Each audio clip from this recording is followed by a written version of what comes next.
अफगान तालिबान की ढिठाई से इस्तांबुल में मुज़ाकरात नाकाम हो गए। अब पाकिस्तान के पास कौन से ऑप्शन होंगे, इसी बारे में बात करेंगे दिफाई तज्ज़ियाकार अहमद सईद मिनाज साहब से। अहमद साहब, बहुत शुक्रिया आपके वक्त का। अहमद साहब, मुज़ाकरात तो नाकाम हो गए और हुक्काम की जानिब से बताया जा रहा है कि उसकी बड़ी वजह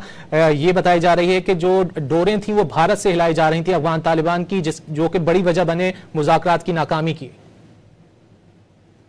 ये इंतहाई बदकिस्मती की बात है, और अगर कोई हतमी फैसला इसके ऊपर नहीं हुआ तो आइंदा आने वाले दिनों के अंदर अगर सऊदीया कोई रोल अपना प्ले करना चाहे, जो रिपोर्टेडली उसमें जो है वो समझते हैं कि बातचीत भी इसके ऊपर हुई है, प्रेसिडेंट ट्रम्प 2 दफा बात कर चुके हैं कि मैं भी हो सकता है कि अपना रोल अदा करूं, तो शायद टॉक्स को हम मजीद टाइम दें ताकि कोई इस किस्म की एस्केलेशन ना हो इंडिया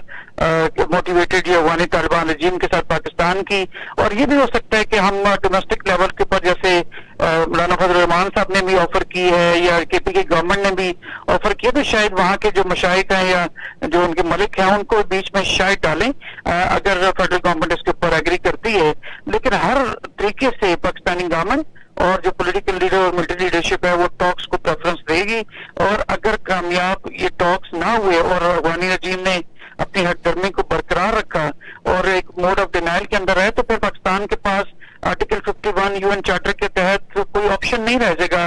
सेल्फ डिफेंस का, कि जिसमें हम फिर हॉट परसूट ऑपरेशन भी कर सकते हैं। गुफ्तगू कर रहे थे, बहुत शुक्रिया आपके वक्त का।